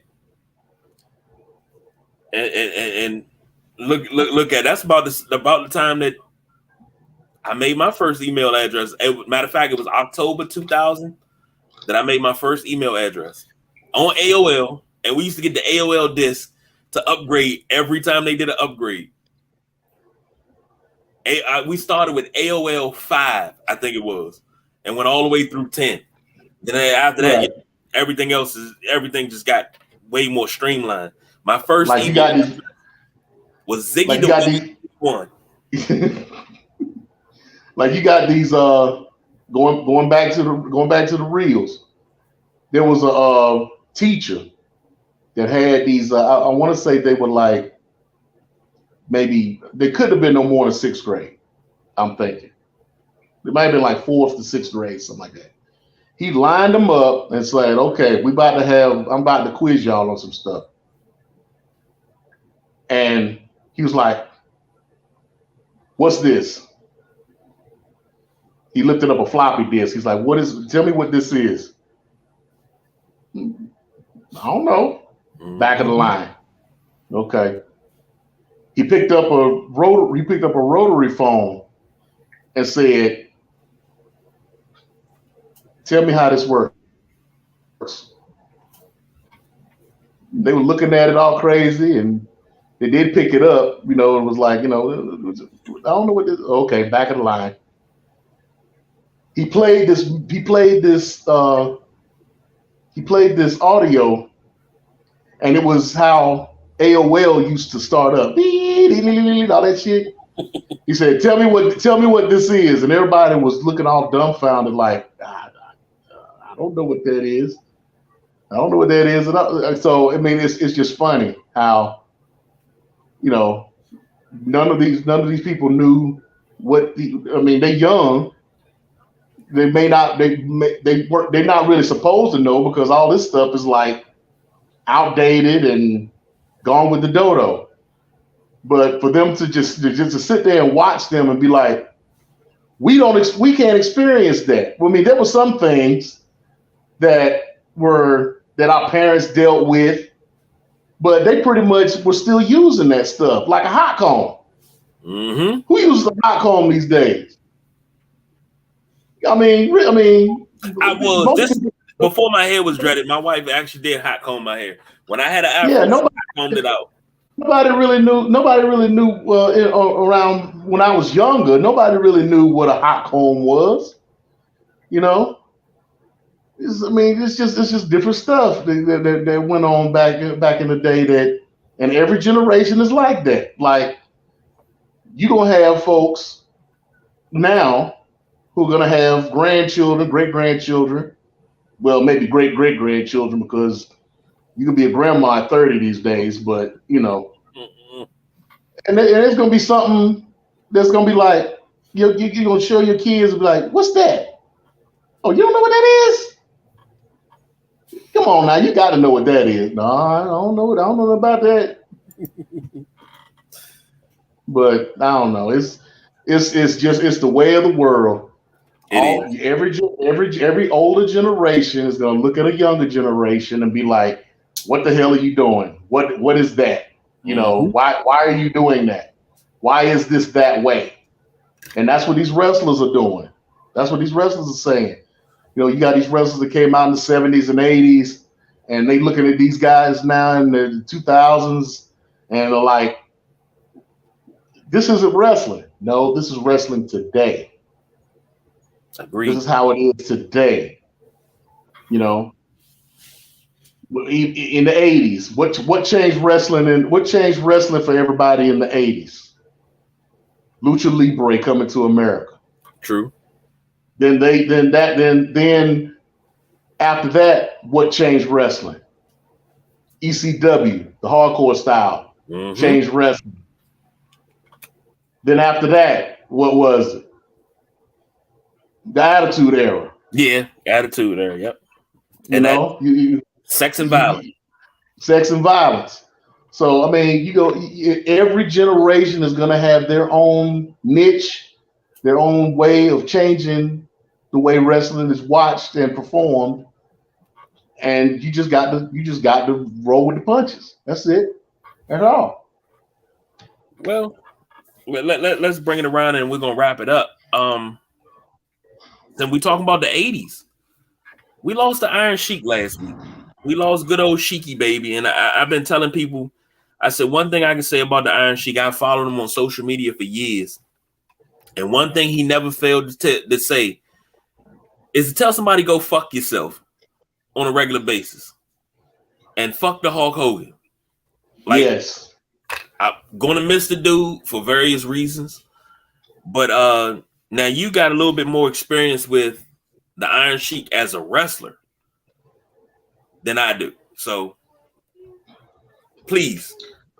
Well, anybody can catch up with the Iron Sheik's history now because A&E has their documentary on him, which is very good. I think Amazon Prime has a documentary where they actually followed him around for about a year. The two guys that were pretty much helping to take care of him as far as his social media and his PR and whatnot went into that. So you can learn a lot about the Iron Sheik now, his past and his present. But yeah, when he was all over back in the territory days, he was all over the place. He was in Minnesota, he was in Georgia, he was in Mid Atlantic for a while. He had the television championship for a while in NWA. He was all over the place, and that Iranian thing, he's been doing that pretty much since the beginning. I mean, once he got to the WWF, that's when it kind of jumped like tenfold because it got even worse with that when he got to WWF. And then when he beat Bob Backlund for the World Heavyweight Championship, and that turned into a big thing. And then he didn't keep the belt long because then that's when Hulk Hogan beat him for the title, and he never really got another title shot after that. They put him together with Nikolai Volkov, and he became tag team champions with him, perennial tag team champions with him. And then he wound up disappearing for a while, and then came back as Colonel Mustafa, and was with the Sergeant Slaughter. When Sergeant Slaughter turned into a Iraqi supporter. Yeah. So this the Iron Sheik. And he's had a lot of influence on a lot of different wrestlers. Case in point, your boy, The Rock. Everybody talks about him using the word jabroni. Now, the jabroni was a word that a lot of people use, but he learned that word from the Iron Sheik. Iron Sheik was the one who used that word pretty much, was really the only one that was using that word in character on television, because he used to call everybody a jabroni. And so that's where The Rock got that from, and he wound up getting credit for it because nobody during that generation remembered the Iron Sheik doing that, because he wasn't really vocal when he was with Sergeant Slaughter.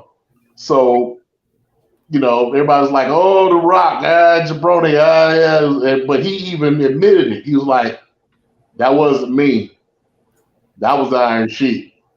So let me. I know you weren't a fan of Young Rock, which is unfortunately being canceled, which is bullshit. Fucking really, really good show, but he's prominent.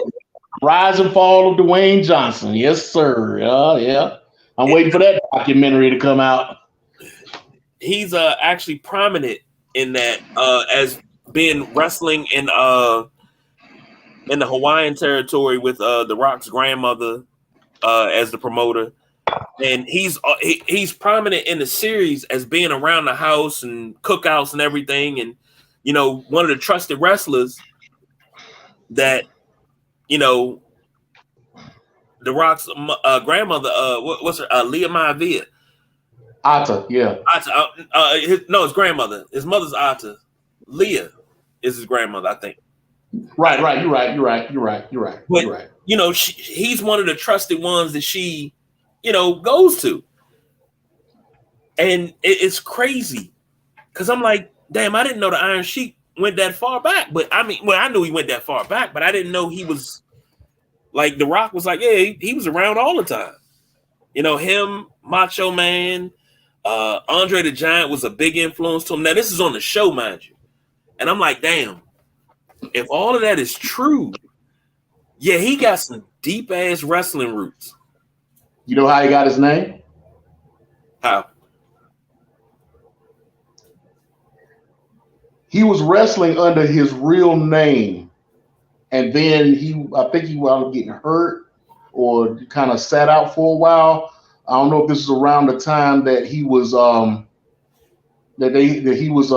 of the U.S. Olympic team as a coach, but he wound up he was wrestling in Minnesota, and he was sitting around a table with Vern Gagne and Vern Gagne's wife, and she was like, you know, you should call yourself the Iron Sheik. That would fit you. And it was around that same time that he decided to go to a cobbler. For those who don't know what a cobbler is, that's a person that makes shoes, repairs and makes shoes. And that's when he got the boots that he wears with the curved tips. So that's where so it was Vern Gagne's wife that gave him the name the Iron Sheik. Not to be confused with the Sheik. Right.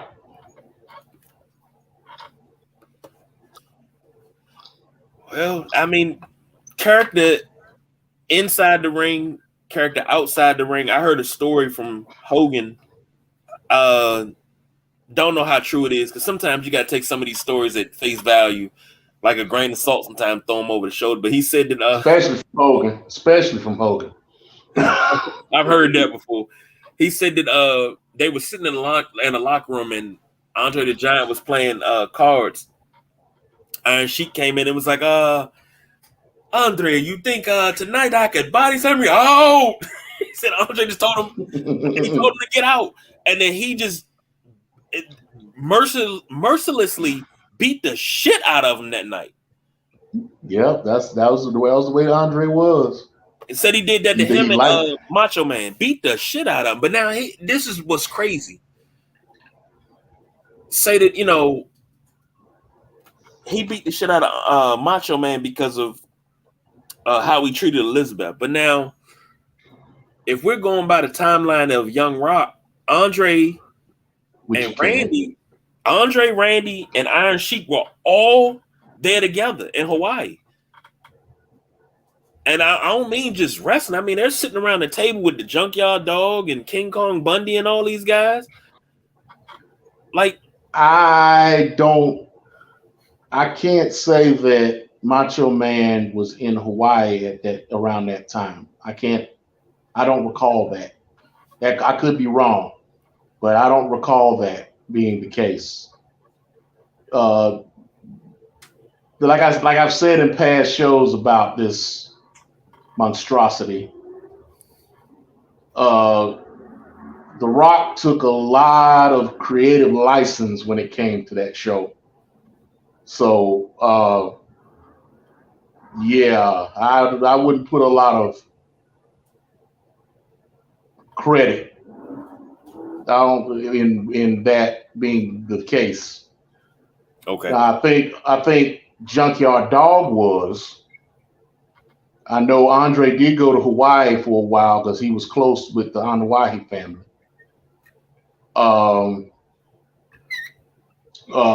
Sheik went to Hawaii a lot back in those days because Sheik was, I mean, that was back in the days when you didn't stay in a territory but maybe 6 months, unless you were just one of the mainstays there. Somebody like an Iron Sheik would move around a lot from territory to territory and ply his trade in different territories. So yeah, I don't know if I could put a lot of salt into that one. Well, we lost a legend. And BJ always says, you can't throw that legend card out there so much. But when you look back at guys, especially, once they've gotten up in age, and I think Iron Sheik was 82? Yeah, I think he died at 82. Yeah. You can look back and you can say, this dude in the golden era of WWF, he was a mainstay. What was the Battle Royale a couple years ago? And he wasn't supposed to win that, but he couldn't take the bump, so he wound up yeah, he couldn't take the bump over the top rope. So they wound up letting him win. Right. The gimmick again, it was a gimmicks battle royal. Yeah. And that was the last time he was in the ring. And I'm glad for him. Happy for him. It's just one thing I'm going to miss is that social media presence. Because that was every day. Clockwork. You knew the Iron Sheik was going to say, life's too short to tell somebody go fuck yourself. It's always something. It's always something. But yeah, we need to find somebody. We need to find somebody who could take over that mantle for telling Hulk Hogan to go fuck himself every day. Oh my goodness. And then he always talked about making Hogan humble, Backlund humble. It was always, hey, I'll make you humble. I'll break your fucking back. And that's the part that I loved because that was genuinely him. So, I gotta say, rest in peace, Iron Sheik. Yeah, he will be missed. Yeah, he will be missed. He was a very polarizing character, very memorable character. So yeah, he will be missed.